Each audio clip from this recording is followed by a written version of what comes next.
Salutation, darlings. Azorowing here, bringing you some more Genshin Impact. Last time, well, we were doing the main bit Going of. out into the world and investigating, turning the unknown into the known. I miss this feeling. Anywho, we were doing the main event quest.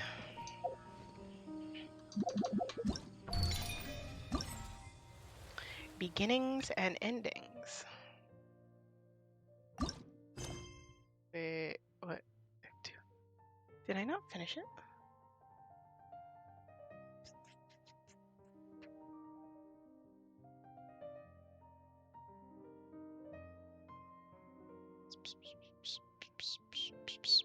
Give me a moment. I'm like looking at it, I'm like, oh yes, beginning and endings. Like, excuse you?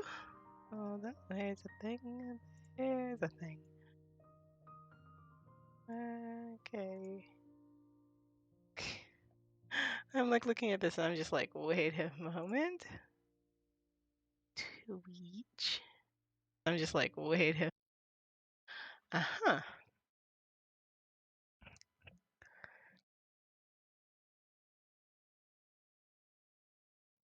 Yeah, beginnings and endings. I didn't realize that there was a part two. I just like got through the thing. I was like, yep, this is about quest length. And then I proceeded to bugger off. So I suppose what we'll do first is continue this. Go play the ad at Academia.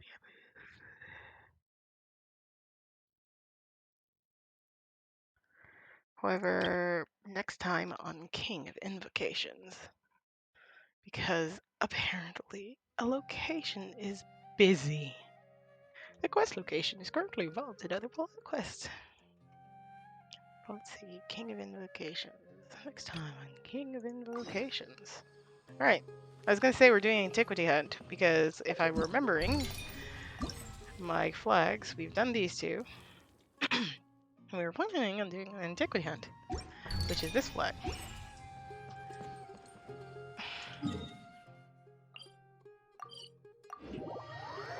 What even is this all about? You want to get back to it? I hope this happened. Oh. Got rid of the actual. I didn't even mention the novel. This researcher is working on genes mutation TCV are barely holding it together. According to the research I know quite well, the team encountered all kinds of problems that could only be described as baffling. For example, our recent researcher suddenly asked a question one day. He said that if the effect descriptions on the cards are too long, it might discourage people who aren't used to reading long books for the lack of text for playing the game. Those used to reading long chunks of text and aren't affected by the issue, but the long descriptions could very well turn potential players away. It'll only turn potential players away because no one wants to read a freaking wall of text when they're playing a video game. So he's just cutting the amount of text on the cards in half to make them easier to read. Is it really that long? It's not a problem to me. The researchers are still working hard on this issue. After all, it's about players' experience, and the fewer problems, the better. Anyway, there's an even bigger problem. They promised to help me find models for my novel, but something went wrong with that too. Remember I told you earlier about the researcher who said they'd introduce me to Tainari and Sino and asked them to be the inspirations for my novel? But they're so busy I don't think I can get them for a while. Oh, what'll you do? The researcher who received me was not able to help me with this, but he gave me an idea. He said Sino sometimes goes to Puspa Cafe to play cards. If I want, I can try my luck there first, or maybe they'll help me get in touch when they're free. And what are your thoughts? By the time they're free, I'll have finished writing the novel. I guess I'll go myself and see if I can find Sino. But if I'm lucky enough to meet Sino at the cafe, how should I even introduce myself to him? What a dilemma. I can help. I know Sino pretty well. Really? That's amazing. But, how did you... you know what? I'm not gonna pry any further.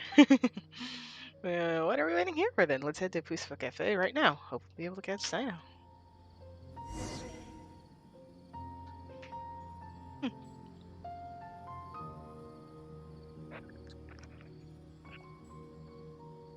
Yeah, I'm gonna play this quest to the end. Where the hell am I going? Okay, I was gonna say, if it's not in this city, then maybe not.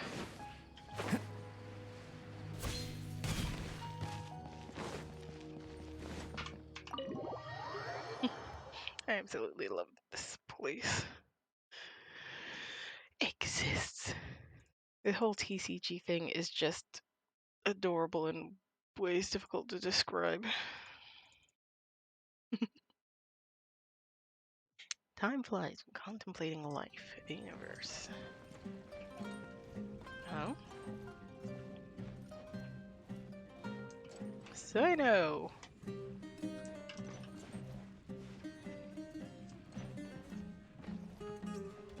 A self-proclaimed millionaire, bruh. Shh. Isn't that Sino? Look at his outfit, his hairstyle, and that hair color. This is exactly what a protagonist in a card game novel should look like. God damn it. Yo! Actually, quite a lot of people can fit into this category. Really, that's great. I'm working on a third book, King of Invocations, and this time I'm not going to base it on gameplay mechanics of Genius Invocation TCG. I'm going to create an all-new way of playing. For instance, I could get all the cards to be suspended midair on the field. Players will have to collect cards as they consider their next move, all the while preventing their opponent from collecting cards themselves. Haha, I'm getting just excited thinking about it. But we don't have time for this right now. Traveler, please assign it to me model for now. I'm counting on you. He loves TCG so much. I'd be surprised if he said no.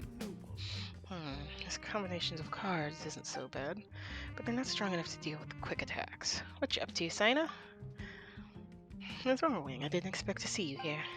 I'm in the middle of trying to build a Genius Invocation deck with relatively slow attack speed. Oh my goodness. He's just been bathed in light. I'm hoping that the deck would allow the player to obtain an abundance of resources and plenty of powerful cards. But to be honest, it's hard to build a deck like that. Currently in Genius Invocation TCG community, some players prefer to use cards with fast attack speeds. Honestly, the game that the players are playing and the game that we play is entirely different. At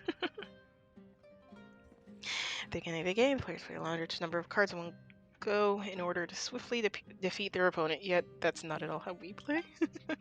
I'm no fan of this tactic. I prefer to continuously accumulate resources in different ways, seizing every possible opportunity, building up my advantage, and eventually securing the victory. Yes, yes, wonderful. You're just like the main character in my novel. Sorry, This is Futomo, the author of King of Invocations. Hello, General Mahamatra. I don't suppose you've heard of me? Oh, I've read your novel. It's very good. I'm truly honored. In the novel, every time the protagonist is at a disadvantage, he always manages to get a card that wasn't in his deck through various means, then defeats his opponent. This left a lasting impression on me. I understand that writing novels require taking a creative license, but this way of winning is the departure from the fundamental mechanics of Genius Invocation TCG. About that, well, although I do play Genius Invocation TCG a lot, I'm not really good at it. And if you're right about the duels and the competitive mindset, it wouldn't make for an interesting story. Is that so? Well, as luck would have it, I've just built 2 decks of cards so we can play a few rounds of Genius Invocation TCG here. Maybe you'll find some inspiration. Another about the cards. This guy simply wants to play cards.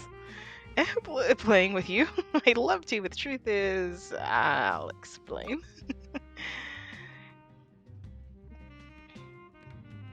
You're asking me to be to model for the illustrations in King of Invocations. That's certainly no problem. Oh, great, Traveler. Quickly help me take some pictures. The legend of the ancient hero, Antara,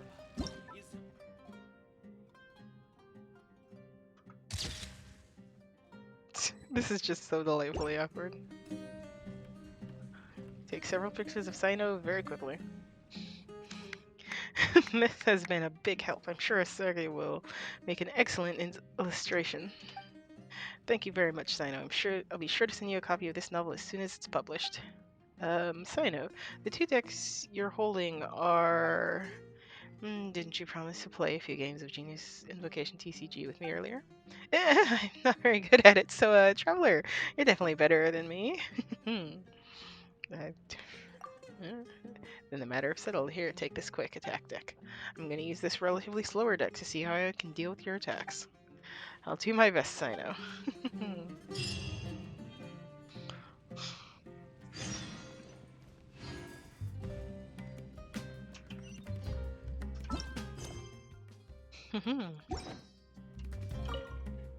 Sino, your playstyle is so slow and deliberate. It's just an intuitive strategy. Alright, so Sino's strategy is slow and steady wins the race.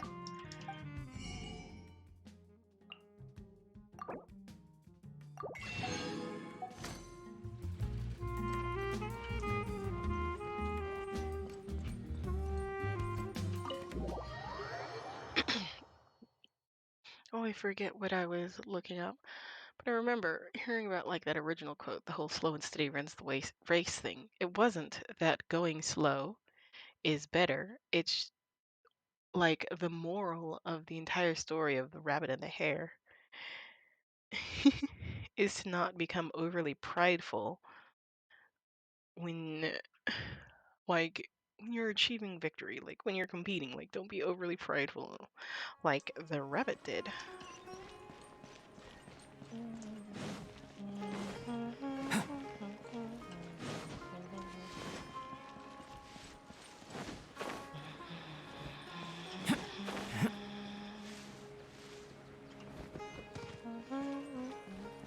Anyhow.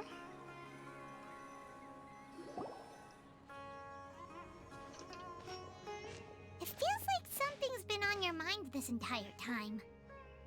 Well, white-haired man I saw before the competition started. The secret conversation we overheard after the first round ended. You overheard a secret conversation? I do not recall. Traveler, Paimon, I finally found you. Hello. Finally? Did something happen? Don't you feel like there's something off about this year's Academia Extravaganza? When Yes. Candace and I were at the cafe earlier, we might have caught sight of some mercs on business. Thing is, they were disguised as tourists here to shop. But no disguise can mask the stench of blood. Just from their suspicious looks, I bet they do dirty work like kidnapping or assassinations. Ooh. We eavesdropped on them for a while. Their target seems to be someone called Sachin. Sachin? Isn't that the person who Karina mentioned during the opening ceremony? He's apparently the sponsor behind the competition prizes and the Diadem of Knowledge, but he hasn't shown himself at all. Sounds like a rich person, all right. It makes sense now.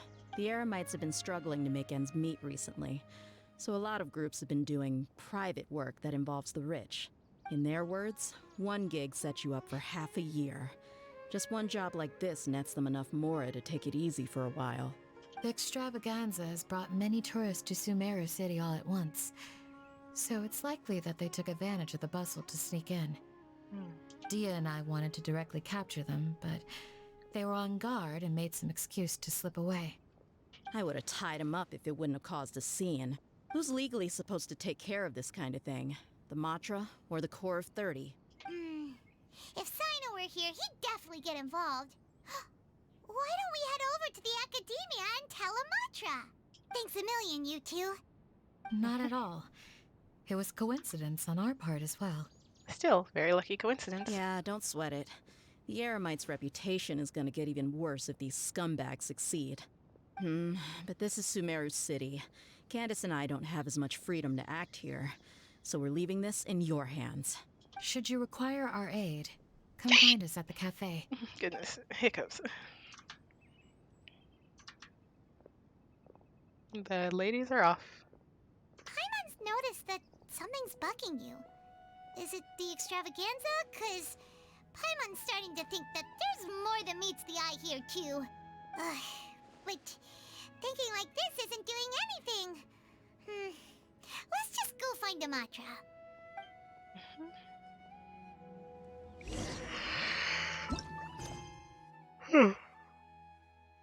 Yeah, we were not done with that at all.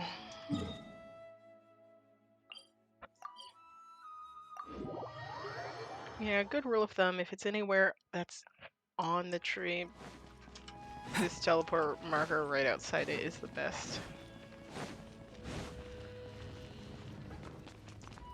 Hey, isn't that the mantra we investigated Siraj with? Hello. Hello, both. It's been a while. Do you have any issues to report? Oddly enough, yes. So you see... Someone's planning to kidnap Sachin. Goodness. Though I suppose it's not all that surprising. The growing popularity of the extravaganza has given him quite the reputation boost as its sponsor. He's seen as one of these super rich types. Well, since he's got a target on his back now, shouldn't you send some people to protect him? To tell you the truth, we've thought about doing just that. However, Sachin apparently prefers to spend most of his time out doing field work, and hardly ever comes back to Sumeru City. No one has been able to contact him. Our only lead is something he once said. Each time the Inter-Darshan Championship is held, I will be watching from close by to choose a suitable person to inherit my estate. God damn. Assuming he remains committed to that promise, then he must be right here in the city somewhere. I suspect that the Eremites in question must have heard about that as well, and decided to come here and try their luck. So they shouldn't know where Sachin is either, right? I would assume not. Anyway, Mahamatra Saino is still on vacation, so I'll handle this. Don't you worry. A couple of kidnappers aren't gonna get very far in Sumeru City these days. I have my ways of forcing them out into the open. All of that said, if you're interested in Sachin's story, why don't you try tracking him down as well? The sooner we ascertain his whereabouts, the quicker we can act to ensure his safety. I mean, you could task all the Matra and the whole Corps of 30 with someone's protection, but if the client doesn't show themselves, there's nothing we can do to help them. Fair enough. Fair point. Guess we should start searching for him too, but where should we start?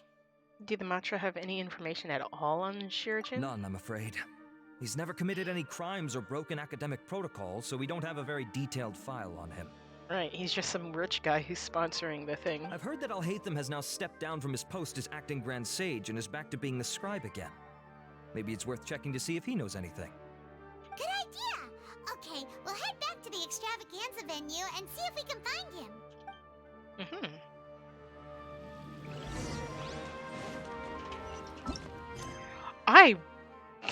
I'm like, ah yes, we completed beginnings and endings. Meanwhile, beginnings and endings half over.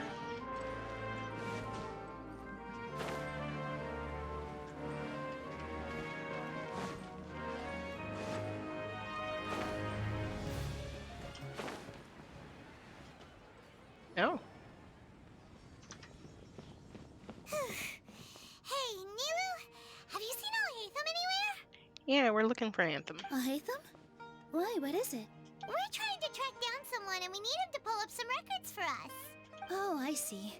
Sorry, I don't know where he went. Aw, He's it's always okay. the first to leave after the competition ends, and he never tells anyone where he'll be going. Huh. Yeah, actually, that sounds about right for him. Let me think. To be honest, he doesn't seem very interested in the extravaganza, so he probably doesn't stick around longer than he has to. To him, being a commentator is just extra work he was roped into. Do you guys know of any places he'd go after work? Maybe he went home? Ooh, maybe. Paimon remembers that his house isn't that far from here, so we might as well check it out. Yes. Anthem, we know where you live. I wonder where Alhaitham would go.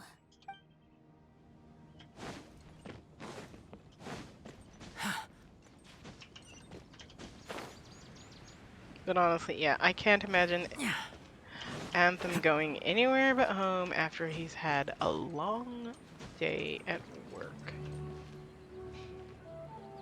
Can I just say I love that this is his house? I mean, like, you're thinking, oh, it's this tiny little thing. Well, you see. It actually just sits there. I was gonna say, you see, it goes deep into the tree.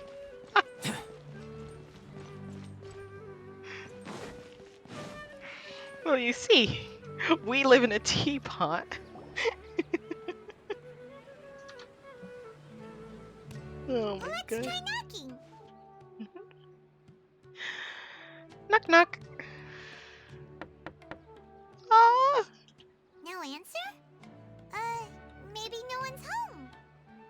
knock knock. Hello? Oh, Haytham? Are you in? We need your help with something. Oh, it's you two? Oh, Kaveh, you're home. Come on in, I'll get the door for you. Kaveh. Not quite Anthem, but just as welcome. We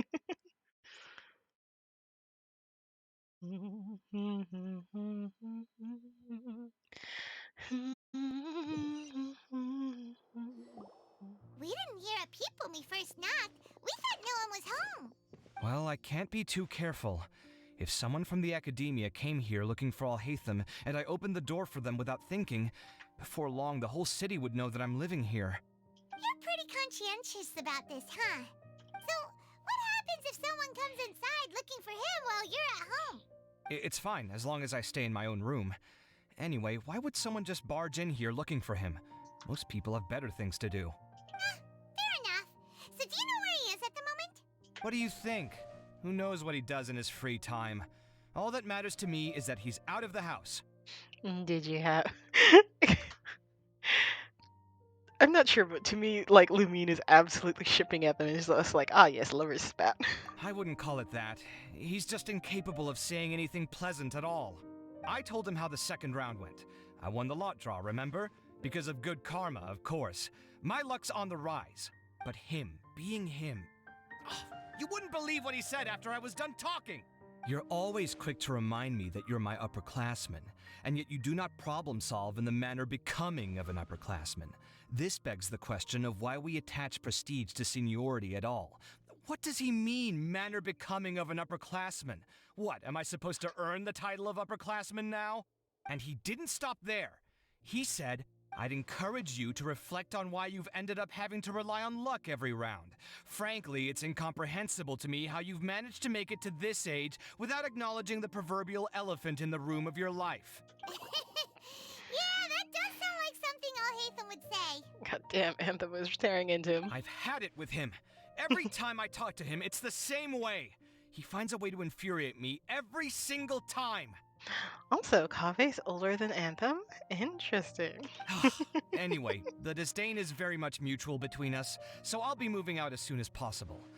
I'm actually packing my things right now. He'll have to get used to doing his own cleaning and tidying from now on. See those perfectly hung paintings on the walls? They're coming with me too. If his life wasn't utterly devoid of artistic sensibility already, it certainly will be after today. Wait, you're moving out already? But the competition isn't even over yet. How can you afford it? Well, obviously I can't just yet. I'm just packing early to get ahead of the game. I've got my new place picked out already. The moment I have my hands on the prize money, I'm going to buy it and move my things right in. It'll take me 3 days tops to move out of here for good. I now know what I have to do to achieve this goal. No matter what happens in the third round, I will win. I will emerge triumphant. You'll see. Aw. I'm still rooting for him. Well, we'll be rooting for you. But are you sure you'll be alright? In what way? Layla said that she thinks you'll get caught up in internal conflict. Meaning what exactly? Oh, don't tell me you think I have serious personality flaws too. No, not like that. We didn't say that. But think about it. You say you want to win, but you also turned Farozan down when she offered to give you her points. Plus, you took it upon yourself to help those desert foxes. Wait, what's so unusual about all that? I gave you my reasons. I would have felt guilty otherwise. Where's the conflict in that? Why would you feel guilty? Well, when you put it like that, yes, why indeed? It's a good question. I guess it's just in my nature. Plus, if I just did nothing, then there'd be no escaping the blame if something bad came of it later down the line. But thinking like that all the time must make your life so exhausting. Not to mention that by helping out, you put yourself at risk. Fainting in the middle of the desert, for example. Was that really worth it? It's complicated. Look, let's maybe leave this conversation for another time. What was it you needed Alhatham's help with, anyway? We'd like him to help us look into Sachin. Sachin? Huh. He did actually mention a Sachin recently. Oh? I remember he brought a few documents home that day. He was thinking out loud as he looked through them, making some notes and doodling as he went. He even suggested that I should take a look, but I didn't. Give me a moment. Let me go find them. Okay.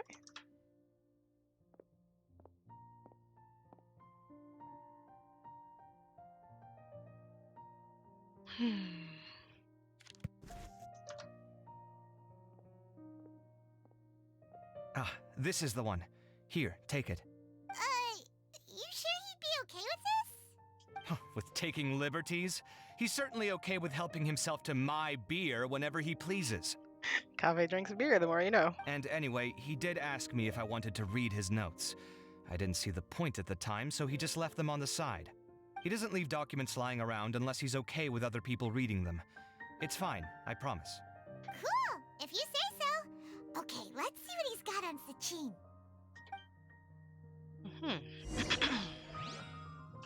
I fetched the documents for you. Feel free to look through them at your leisure.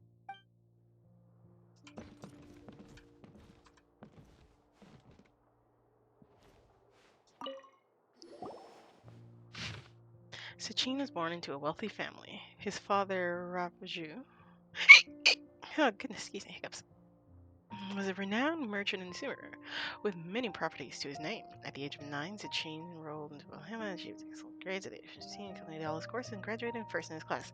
His accomplishments greatly lauded by the sages at the age of... Greatly lauded by sages. I think he means over-exaggerated. At the age of 16, Sachin ventured out and began to research the local environment and customs. His travel took him through the rainforest and desert. When Sachin was 23 years old, his father, Raju, passed away. Sachin returned to Sumir City to take over his father's business within 2 years.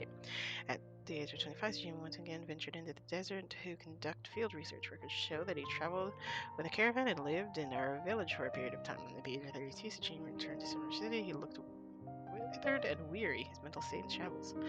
Much speculation rose among outsiders, but Sachin locked himself in his room and did not respond. At the age of 30, properties, the Academy pledged them to proceeds to the Academy, and they wrote a contract regarding the use of the proceeds and property ownership.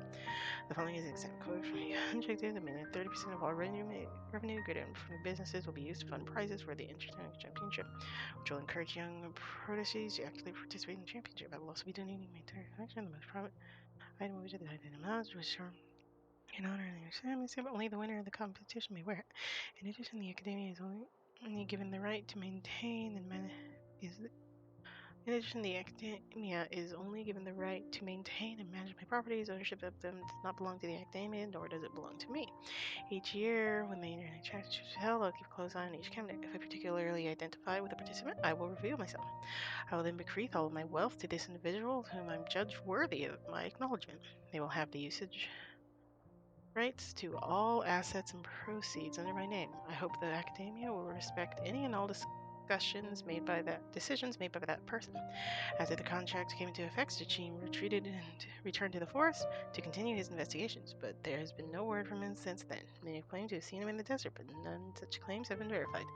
20 years have passed since then.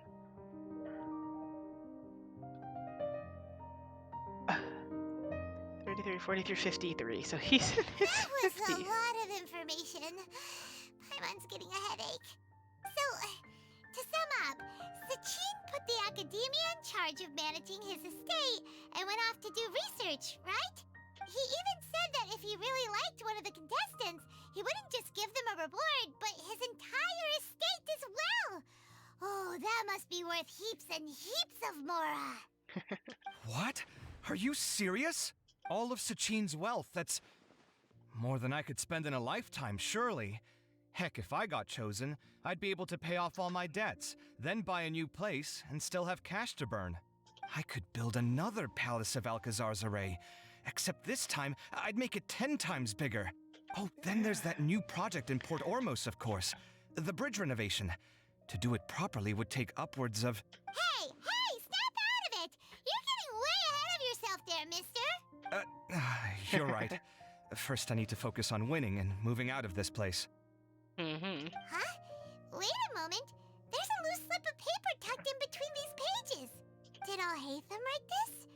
It looks like he was jotting ideas down as he was thinking things over. Let's see. Two phrases have been circled.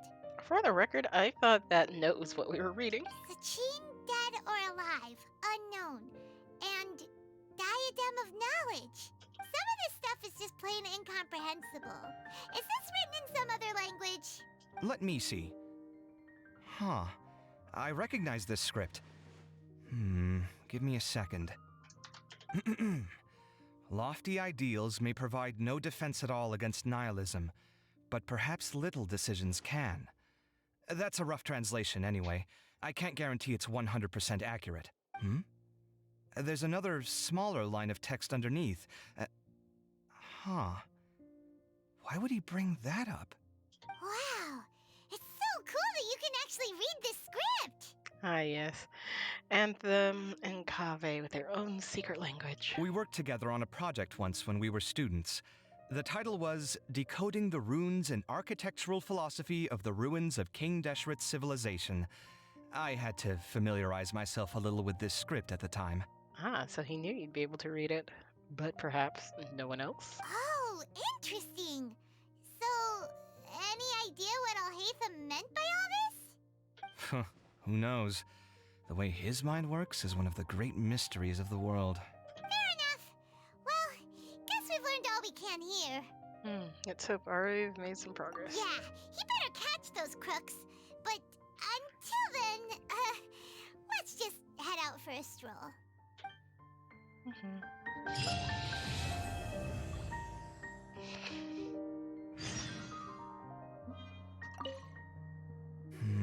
Little decisions. What could have been going through his mind when he wrote that? I imagine he was thinking of you.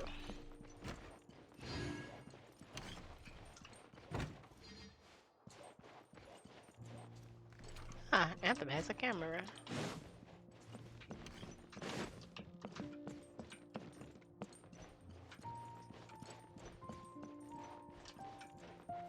I imagine that's Kave's room, and that's Anthem's. Especially since this is here. Also the broom. I can imagine Kave just holding the broom and then being like, oh, I shouldn't take it into my room, and just dropping it there. Or dropping it off there, rather. Who would be the musical one? Like, I can imagine Anthem knowing it simply because, like, something that he had to do in the past, but at the same time, like, I look at Kave and I'm like, yeah, he would have an interest in music.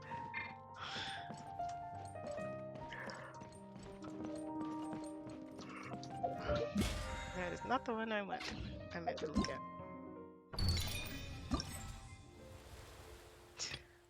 I am several levels of bland.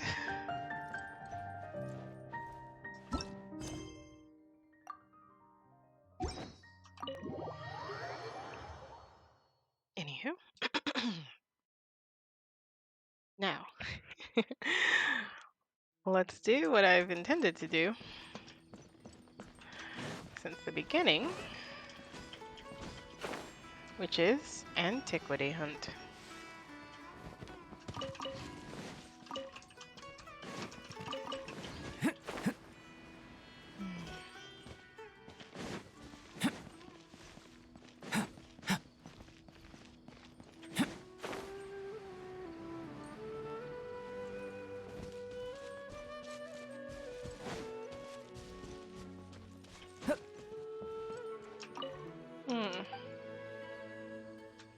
Okay. Well, gathering of stars is complete. Project connectivity is complete. And now we're on to Antiquity hunt. Ah, yes. Find all the relics. I know where that is. So apparently, goodness, hiccups. We have to go to the location.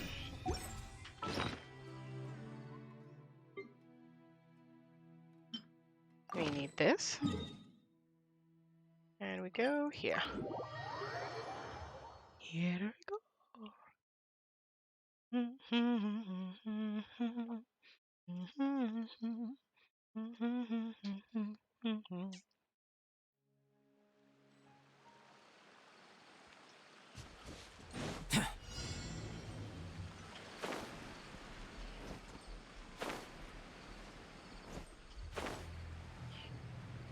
I have no idea how this works.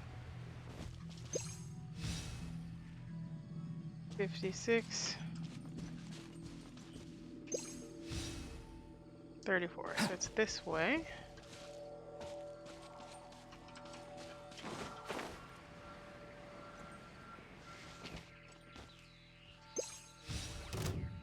$76. Live! Access denied.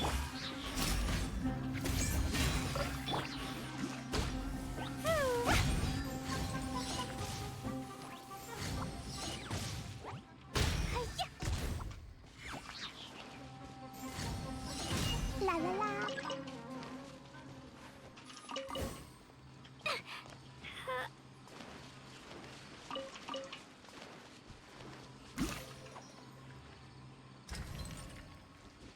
They were Oh! 9, 15, 22. Now that's going the other way.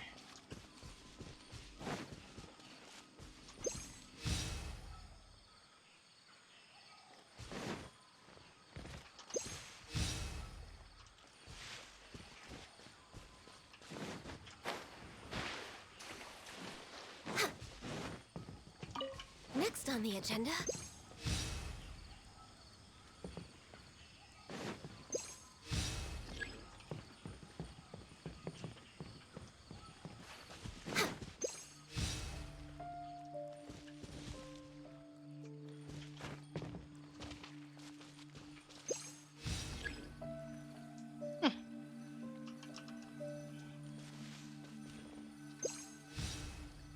$99. A container holding a relic replica.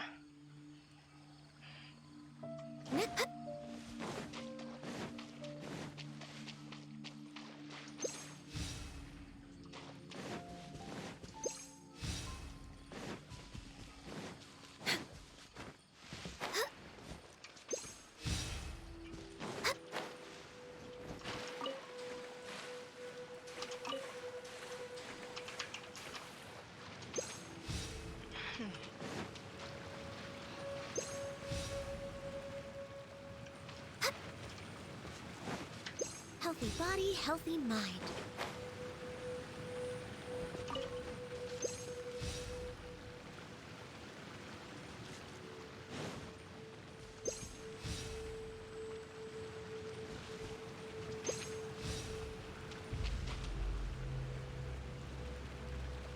Both of these.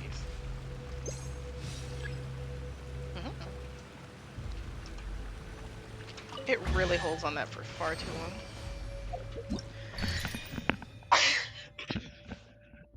Goodness gracious, my throat is killing me.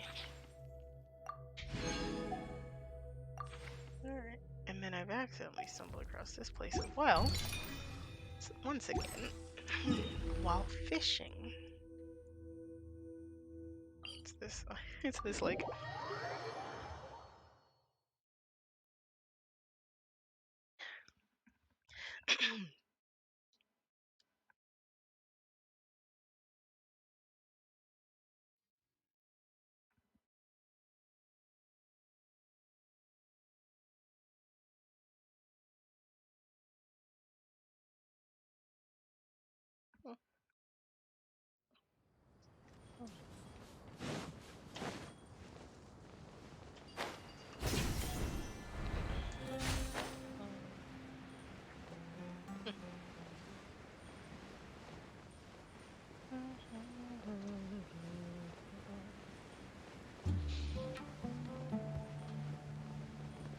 Ah, the air is just right.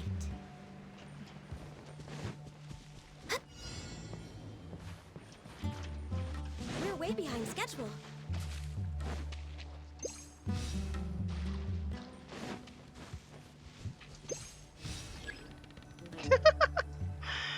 I really wish it would not hold on for that for so freaking long.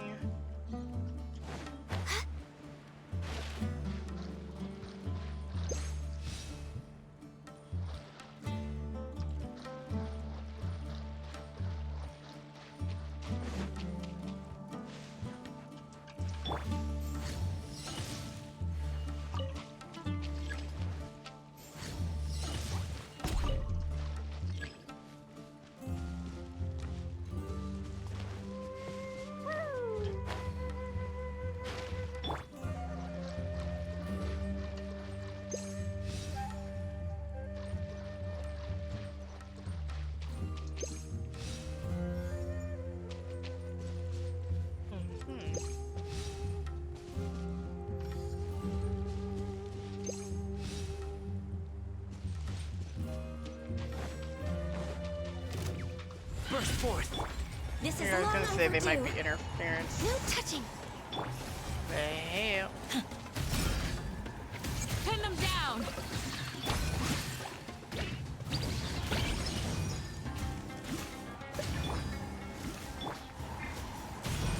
Access denied.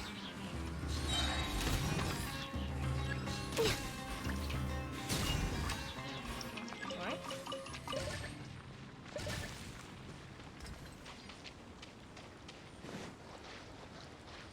Further still over here.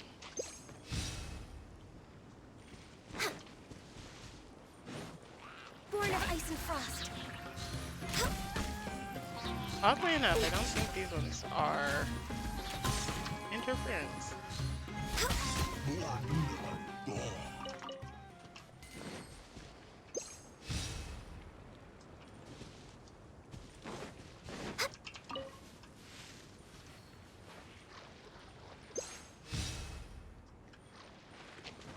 Next on the agenda. Oh, it's way out into the desert over here, I just realized. It holds for so freaking long. I'm curious, do we have these boxes in our pocket? And then, of course, I know exactly what that is. I don't see any boxes in our pocket. Such a shame. Such a shame. Any boxes in our pocket. Wait, hey there. Ah.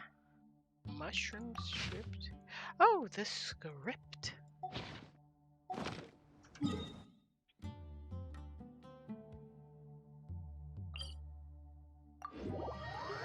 A mausoleum of King District. Interesting. Interesting.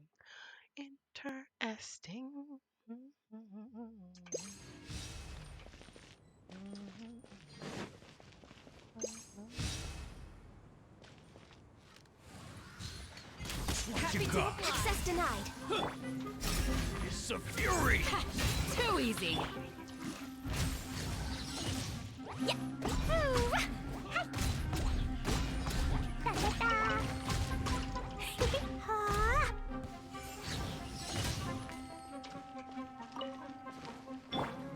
Do your worst!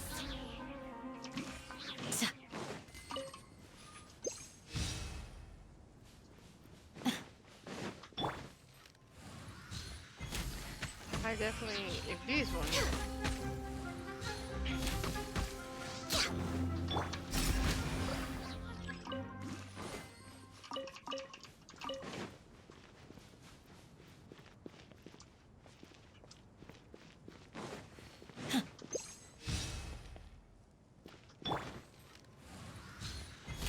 Happy to oblige! Where do you think you're going? Ha!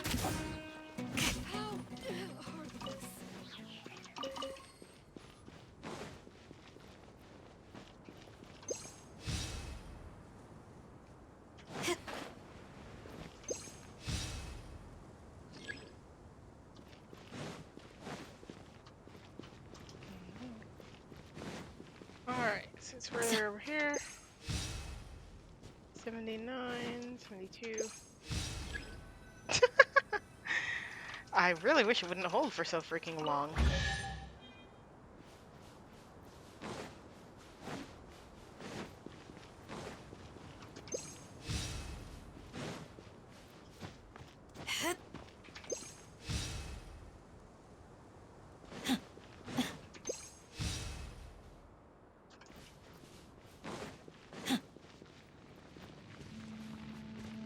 Do your worst!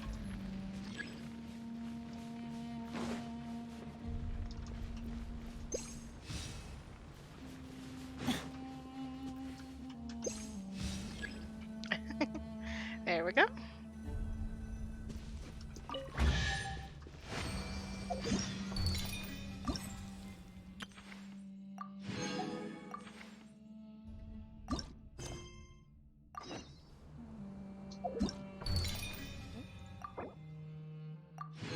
Nice. 900 excitement.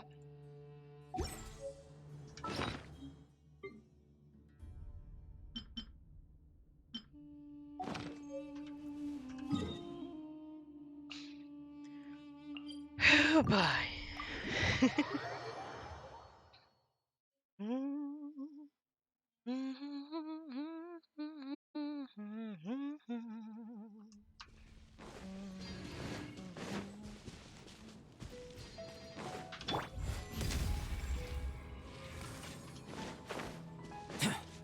Going up. Hello. Oh, have you found all the replicas? I have these two, I have these two, and I have these two.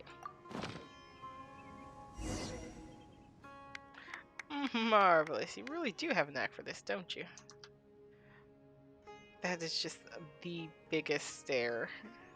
I mean, it doesn't... You know, it actually just took me this long to realize that she has anime eyes. Meanwhile, everyone else has more realistic ones. Anywho, well then, this is good for you. Thanks for taking part in the event. I hope you've been able to enjoy your taste of archaeology. That said, a real-life archaeology tends to be rather dry labor that takes the work, but the instant you find that key relic will feel as if the struggle is all with it. I'm quite sure there are situations in which you find nothing. Well, if we don't find anything, then this is, as they say, a waste of effort. And to be honest, this is actually what happens goodness, more often than not, the instances where we do find something important are quite rare indeed. But to work in archaeology is to be used to such things.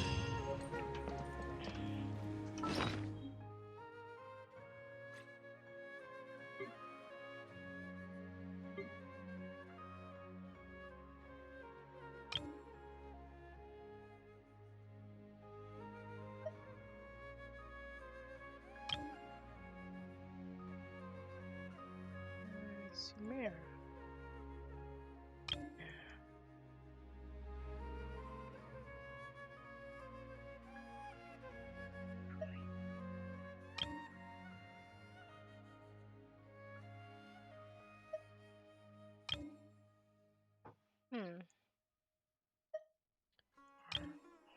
I do like how you can sort things, but say at the same time, it's just like I have no idea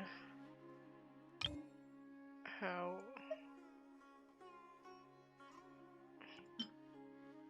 Omnidirector. A small gift from the exterior. It looks like some kind of intricate compass. According to this, the compass has been made with more aesthetics in mind than practicality. Huh. The more you know.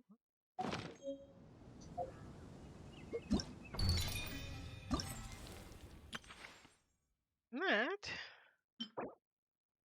is Antiquity Hunt. Obtained from a limited time event.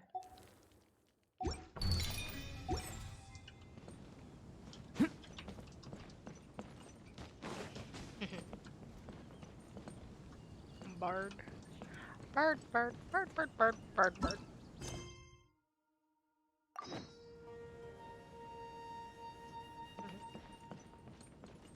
Anywho, with that, although I'm sure I could squeeze some time out of this, I think I'll end it here. We finished some questing that I didn't realize wasn't done. Learned that Kave just has ambitions that he can't always afford.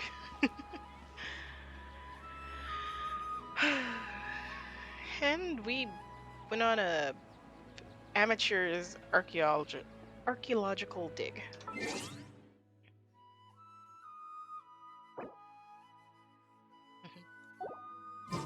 The truth of this world. What could it be?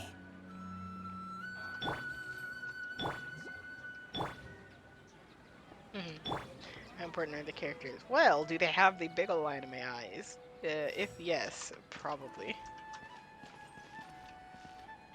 Anywho, darlings. I'll leave you with that. Until next time. Bye. Besides, There's nothing wrong with this shorter vid.